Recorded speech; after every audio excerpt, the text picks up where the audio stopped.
de Jésus-Christ selon saint Jean.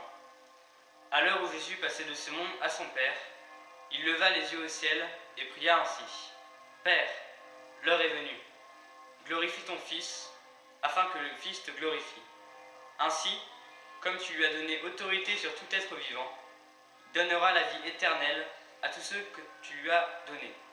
Or, la vie éternelle, c'est de te connaître, toi, le seul Dieu, le vrai Dieu, et de connaître celui qui a envoyé Jésus-Christ.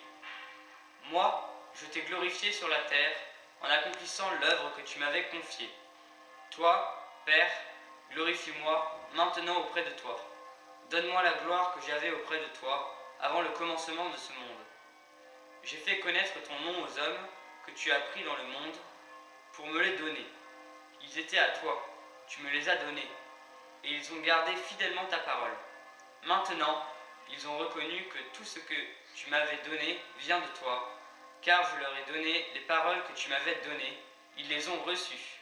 Ils ont vraiment reconnu que je suis venu d'auprès de toi, et ils ont cru que c'était moi, toi, que tu avais envoyé.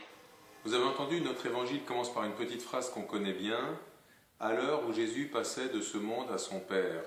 En fait, c'est une phrase qui est au début du discours, du long discours qu'il a fait avec ses apôtres, qu'on a entendu les autres dimanches, qui était avant sa passion, mais c'est bien aussi qu'on réentende cette phrase juste le lendemain de la fête de l'Ascension, où précisément Jésus passe de ce monde à son Père, et va entrer dans la gloire de Dieu, avec son corps, avec toute sa personne, ce qui est une formidable espérance pour nous, parce que ça veut dire que c'est ça le chemin.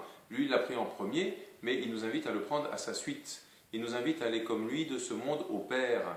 Et vous avez entendu dans l'Évangile combien de fois il est question du Fils, du Père, du Fils, qui donne sa gloire, qui donne sa révélation. C'était peut-être un peu compliqué de temps en temps, un peu comme un match de ping-pong où la balle va trop vite. Alors on a le Père d'un côté, le Fils de l'autre, mais ça va tellement vite qu'on perd le fil.